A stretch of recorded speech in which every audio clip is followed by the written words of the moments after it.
Današnji video je sponzoriral Incogni. Več o njih čez minuto.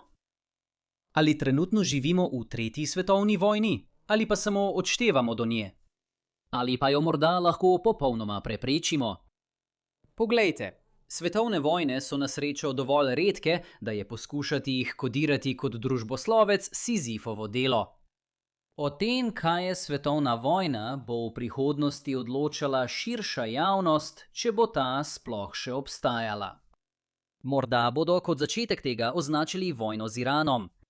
Morda bodo to premaknili nazaj na rusko invazijo na Ukrajino, saj je bila to prva fronta. Morda bodo postali drznejši in vse skupaj postavili že v čas ruske aneksije Krima. In to je res. Tega prikaza trenutnih bojnih linij ne kažem zato, ker bi bil vizualno zanimiv, čeprav tudi je. To počnem, ker nekaj sporoča. Vzemimo Rusijo. Rusija se je borila v Ukrajini, pri čemer je prejela tehnologijo dronov Šahed iz Irana, vojake na posojo iz Severne Koreje in nekaj bolj pasivne trgovinske pomoči iz Kitajske. Iran je del prihodkov od prodaje orožja Rusiji vložil v svoje proksi sile, ki obkrožajo Izrael, kar je pomagalo sprožiti napad 7. oktobra. Nato so Združene države povečale vojaško pomoč Izraelu za podporo vojni v Gazi. Preskočimo nekaj let naprej in nato dodamo še vojno v Iranu. Rusija se je Teheranu oddolžila s pomočjo z droni. In čeprav se zdi, kot da smo v fliperju, so Združene države imele celo vrsto arabskih zaveznikov, ki so podpirali boj, nato pa je Ukrajina začela tem državam pomagati pri obrambi pred droni. Tako da, ja, svet je v vojni. Ampak ena stvar, ki bi to nedvomno spremenila v splošno priznano svetovno vojno, je jasna na drugi strani sveta. Invazija Ljudske republike Kitajske na Tajvan. To je bilo vedno glavni dogodek in to bi postavilo dve največji svetovni vojski v neposreden spopad ena z drugo. Ker so vsi povsem preobremenjeni, je to skrb enostavno spregledati. Toda dejstvo, da se Ljudska republika Kitajska dotika tajvanskih teritorialnih voda, je za prebivalce otoka postalo vsakdanjik. To je tudi razlog, zakaj so strokovnjaki za nacionalno varnost tako zaskrbljeni zaradi te situacije. In zato je odštevanje do tistega, kar bi zagotovo imenovali tretja svetovna vojna, vprašanje tega, kdaj se bo Peking odločil prečkati ožino. S tem pa prehajamo onkraj zgolj vprašanja, zakaj bi Ljudska republika Kitajska to sploh storila. Zdaj moramo preiti k obravnavi bolj specifičnega časovnega okvira, glede na to, kaj se dogaja v svetu. Torej bomo v preostanku tega videa razmislili o 4 možnostih. Ena je optimistična možnost. Nikoli, zato se lahko zahvalimo stroškom vojne. Potem se bomo obrnili na najbolj verjeten scenarij za vojno pred vso to zadevo z Iranom. Invazija v naslednjih nekaj letih, sprožena zaradi demografskega upada Ljudske republike Kitajske. Tretjič, postali bomo bolj drzni in analizirali, kako bi lahko vojna z Iranom pospešila te načrte, saj se v resnici celotna naša razprava odvija v senci Irana. In na koncu bomo pogledali globoko v prihodnost in videli, kako bi lahko povsem drugačen mehanizem povzročil enak končni problem. Poglej, včasih se moraš samo nasloniti nazaj in se nasmejati temu, kako malo nadzora imamo nad to situacijo. Ampak zame je rešitev problema v tem, da nadzorujem tisto, kar lahko. In ena stvar, ki jo lahko nadzoruješ, je količina zasebnih informacij o tebi, ki so preprosto tam zunaj na internetu. Tu nastopi sponzor današnjega videa, Incogni. Oni bodo tvoj zaveznik v zapletenem svetu posrednikov podatkov, da ti pomagajo zmanjšati tvoj digitalni odtis in s tem zmanjšajo možnosti, da bi te kdo izsledil ali uporabil tvoje osebne podatke za najemanje posojil v tvojem imenu. In medtem, ko imajo tvoji sovražniki morda neomejeno partnerstvo proti tebi, ima Incogni neomejen načrt. Omogočati, da izdaš prilagojene zahteve za odstranitev, ki jih bodo nato oni obravnavali. Zato si povrni svoje osebne podatke, pojdi na incogni.com/William Spaniel in uporabi kodo za popust William Spaniel, vse skupaj kot ena beseda, da dobiš 60% popust na letni načrt. In še enkrat hvala Incogni za sponzorstvo današnjega videa.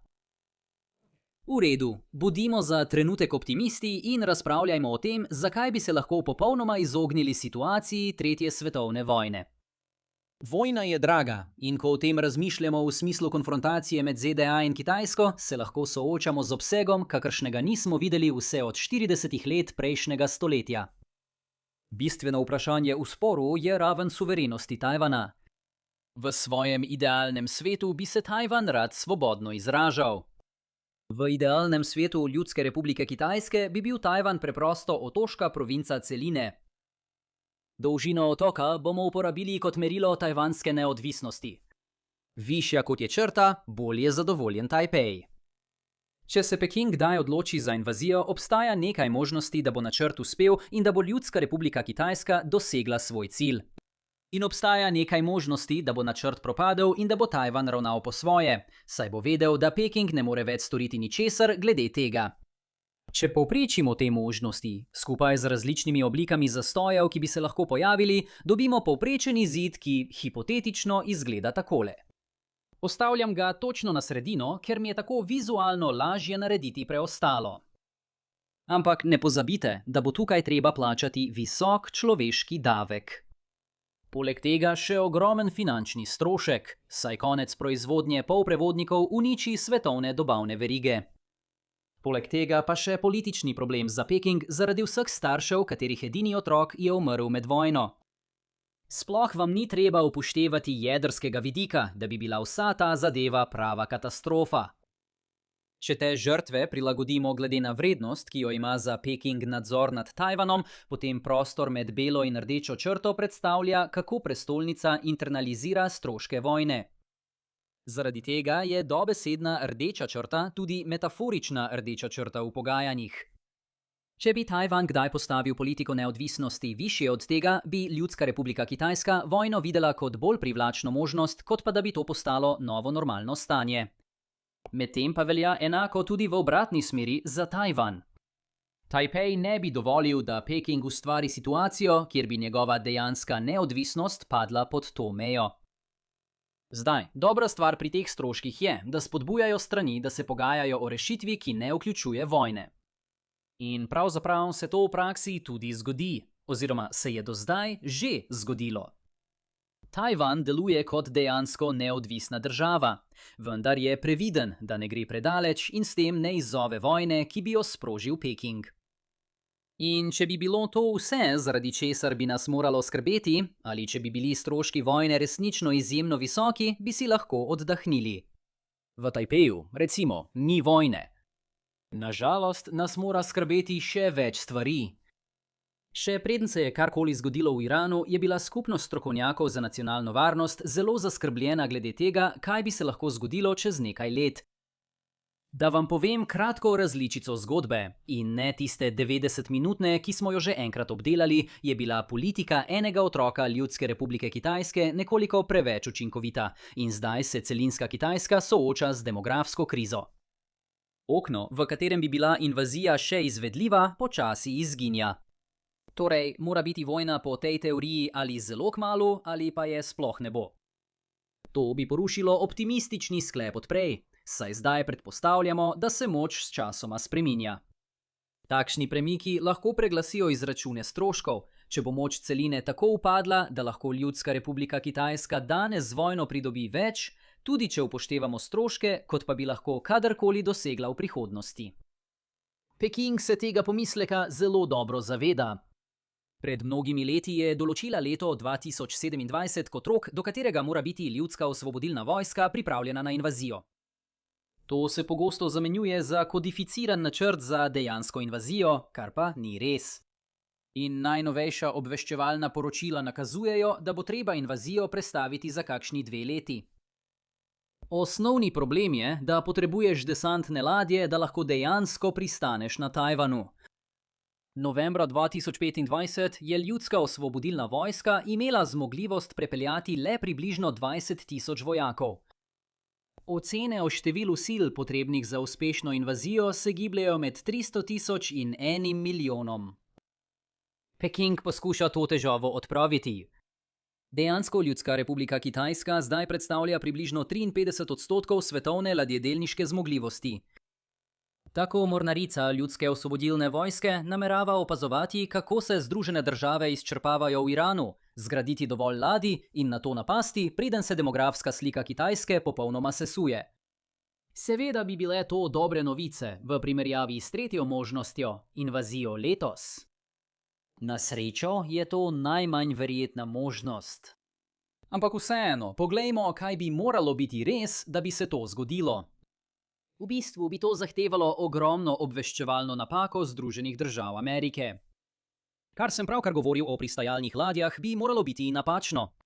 Zgradi se jih več, Peking pa je pripravljen prevzeti civilna plovila, da dokonča delo. Na seznam dodajte še napake obveščevalnih služb glede raketnih sil celinske Kitajske, ki naj bi imele težave s korupcijo. In če že govorimo o korupciji, dodajte še obtožbe o korupciji oziroma prikrite čistke, ki jih je Xi sprožil proti najvišjim vojaškim voditeljem. Morda to na koncu sploh ni tako pomembno, čeprav je bil tudi človek, ki je bil zadolžen za reformo skorumpiranih raketnih sil, odstranjen zaradi korupcije. Zanimivo je, da se je točno to zgodilo tudi človeku, ki mu je Kremelj zaupal nalogo, da po gruzijski vojni obračuna s korupcijo v ruskih oboroženih silah. Kakorkoli že, razlog, zakaj bi si Ljudska republika Kitajska morda želela pospešiti zadevo, je vojna z Iranom. Zaloge ameriškega orožja so bile nizke že pred začetkom zračne kampanje, zdaj pa so še nižje. Kongres bo namenil sredstva za izgradnjo zalog, ki bodo presegale predvojne zaloge. Toda to zahteva čas. Peking se morda odloči za napol pripravljeno invazijo, če bo naletel na še slabšo obrambo. Če je to res način razmišljanja Pekinga, lahko še dodatno zožimo časovni okvir.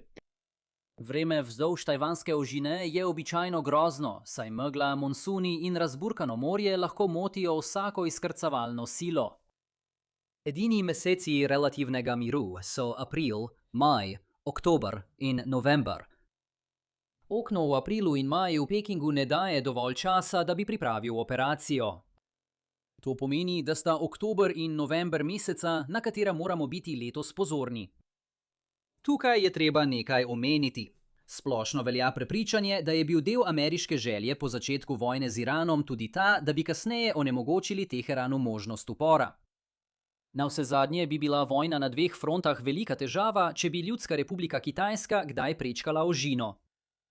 Dejstvo, da so se Združene države odločile za to, je znak, da neuradne informacije, ki krožijo po Washingtonu, kažejo, da Ljudska republika Kitajska zagotovo še ni blizu pripravljenosti. Tako je bil to pravi čas za Združene države, da napadajo Iran, če ste menili, da je Iran res breme. Te obveščevalne informacije so lahko napačne in ameriško izčrpavanje bi jih lahko naredilo napačne, vendar to očitno ni bila ameriška ocena še pred nekaj meseci. Nazadnje obstaja možnost, da se vse to zgodi v naslednjem desetletju. Morda se bo zaradi tega izognilo oznaki Tretje svetovne vojne, ali pa bo Kremelj izkoristil priložnost in napadel Evropo. Navsezadnje bo do konca vojne med Rusijo in Ukrajino minilo že precej časa. Kremelj bo nadzoroval ponovno vlaganje v ruske oborožene sile in verjeli bodo, da jim bodo izkušnje iz Ukrajine omogočile prevlado nad katerokoli evropsko vojsko, ki jim bo poskušala stati na poti.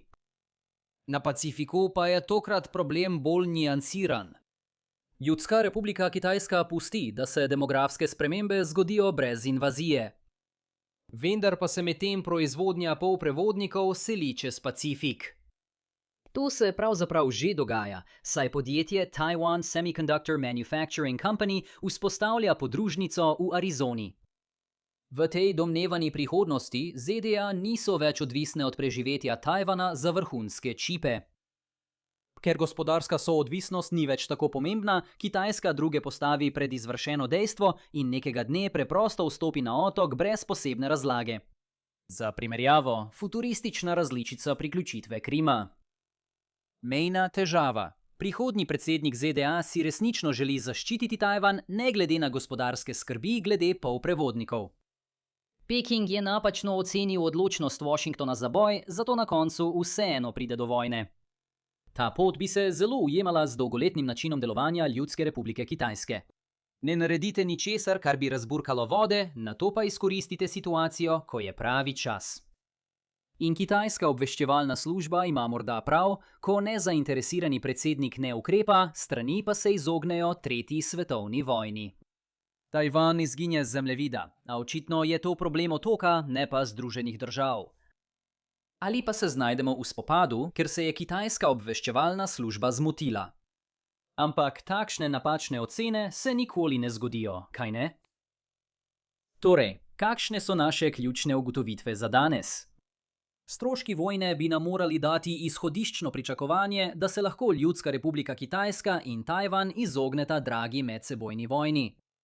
Nažalost so spreminjajoča se razmerja moči pripeljala do tega, da se mnogi opazovalci bojijo, da bi lahko bila invazija v nekaj letih neizogibna. Možno je, da bi vojna z Iranom lahko pospešila te načrte.